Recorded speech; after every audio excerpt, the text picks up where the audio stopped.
Paul Black and I have been working on formative assessment since about 1984. We've been working on a variety of research projects. I was involved in mathematics and he was working in science education.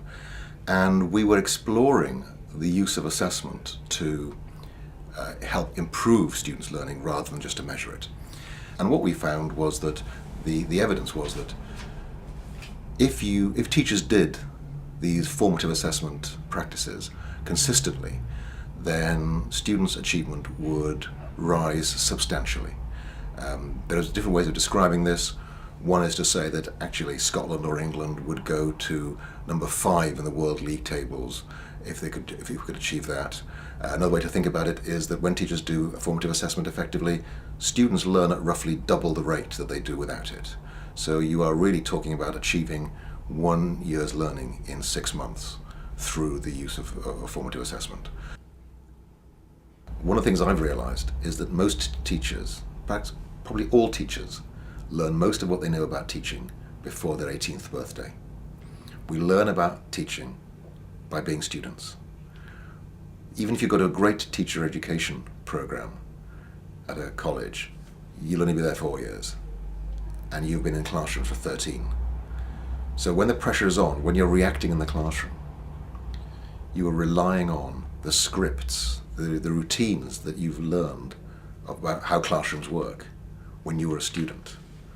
I often say that teachers actually know everything I tell them. The research on wait time, we showed, for example, that teachers typically wait for less than a second to give students a chance to answer a question they've asked before weakening it or asking somebody else.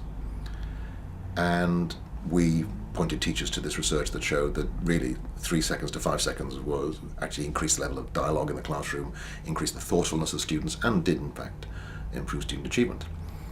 But what was interesting was most teachers already knew this. What they didn't do was do it in their own teaching.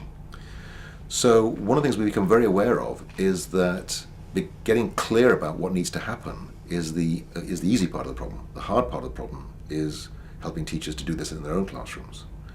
And in some senses, we have a little more to learn from Weight Watchers than we do from education research, because we're trying to change habits. The reason that teachers find it so difficult to change what they do in the classroom is because they have a lot invested in the routines that get them through the lesson. Teachers are very practiced at stitching together these mini episodes that make a lesson a good lesson. And it's very hard to change that. It's a bit like asking a golfer to change their swing in the middle of a tournament. You're asking teachers to change what has been successful for them in order to be more successful.